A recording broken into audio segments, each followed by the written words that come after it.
नमस्कार सर्वांना, जय शिवराय. आपल्या बकासूर DST 6300 चॅनलमध्ये तुमचं सगळ्यांचं मनापासून हार्दिक स्वागत. आपण चाललेलो आहोत बैलगडा शर्यत क्षेत्रातील देव द्वादश हिंद केसरी कोहिनूर बकासूरच्या भेटीला.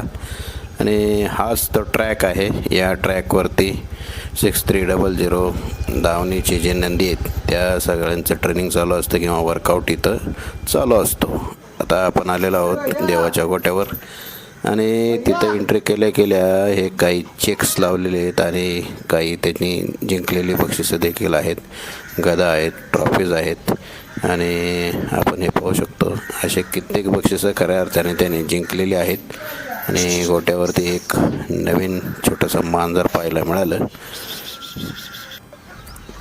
आणि ही बैलगाडी आपण पाहतच असेल, सरजा 6300 आणि राजा 6300 या बैलगाडीला झोपलेले आपण बरेचदा पाहत असतो आणि त्यांचं वर्कआउट देखील आपण पाहत असतो. आणि हा सरपंच, छोटा सरपंच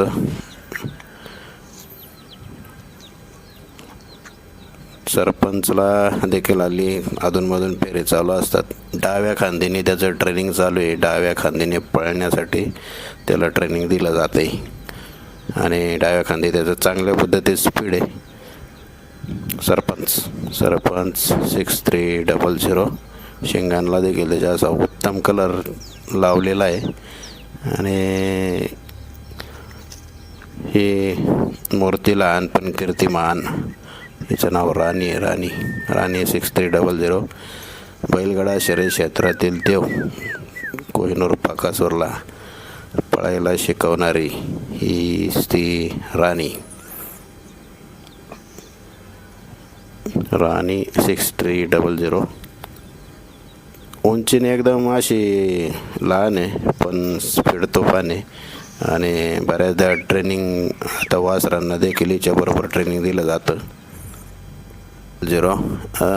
बाळ्या बैला नाही ट्रेनिंग दिलं जात, कारण बऱ्याचदा लोक विचारतात. हा बकासूरचा वाचा आहे आणि हा पिस्टन 6300.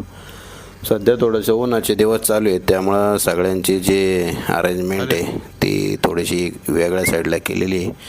आणि इथं उन्हाचा प्रभाव थोडासा कमी असतो. झाडं देखील आहेत आणि थोडीशी इकडं सावली देखील चांगल्या पद्धतीने. आणि हे लाल्याबाई, त्यावेळेस आपण लाल्याबाईला सेकंदाच्या मैदानामध्ये पळताना देखील पाहिलं आहे आणि फायनलचा देखील तो मानकरी झालेला आहे.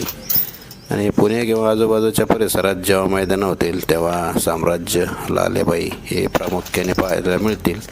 वादळ देखील आपल्याला त्या मैदानात पाहायला मिळू शकतो. आणि वादळ आहे गोट्यावरती, वादळ पलीकडच्या बाजूला आहे. आणि बऱ्याचदा लोक कबिऱ्याविषयी विचारत असतात, पण कबिऱ्या काय गोट्यावरती दिसत नाही.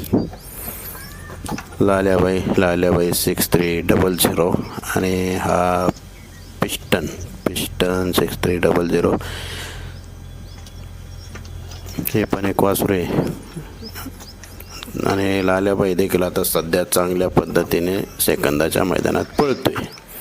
आणि हे मामांची जुनी आवड इथं त्यांची कबूतर आहे. आणि हा डोंगर परिसर जिथं लहानपणापासून आपला देव या डोंगराच्या परिसरामध्ये चालायचा, फिरायचा, तयार झाला आणि शर्यत क्षेत्राला एक कोहिनूर लाभला. आणि हे देवाचं छकडं.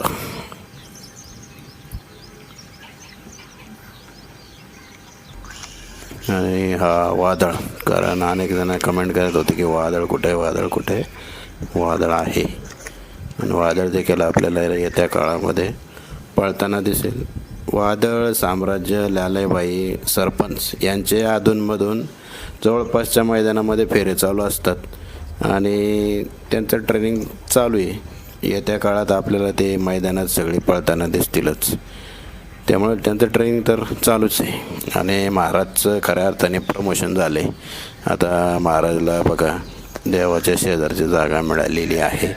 गेले 2 दिवस महाराजचा पळ कसा वाटला, आणि मला तर खूप चांगला वाटला. आणि आता बघा महाराजला पलीकडे एक बांबू बांधला आहे, त्याच्या पलीकडे गाई आहेत आणि इथं महाराज आहे. शेजारी आपला सर्वांचा लाडका कोहिनूर बैलगाडा शर्यत क्षेत्रातील देव बकासूर शेजारी असतो. त्याच्या पलीकडची जागा मोकळी असते आणि एकमेकांच्या शेजारी हे दोघं सध्याच्या स्थितीला असतात किंवा गोट्यामध्ये जेव्हा असतात तेव्हा शेजारी असतात. त्यामुळं देवाचा आशीर्वाद त्याला असाही मिळतो आहे, असाही लाभतो आहे. मी कायमच म्हणत असतो, महाराज करेगा सबके दिलो पर राज. आणि इथं गोटा मामांचा त्यामध्ये या गाई देखील आहेत.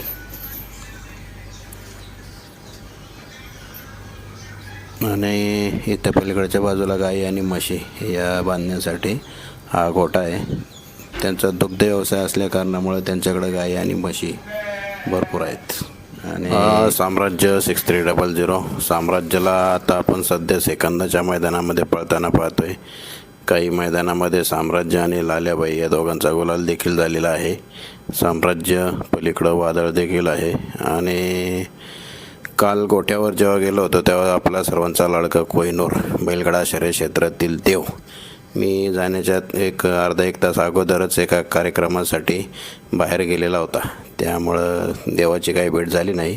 पण इंस्टाग्रामवरती मला त्याच्या एका चाहत्याने हा व्हिडिओ शेअर केला होता. आणि अधूनमधून बऱ्याचदा देवाचे चाहते इंस्टाग्राम किंवा व्हॉट्सअप थ्रू व्हिडिओ शेअर करत असतात.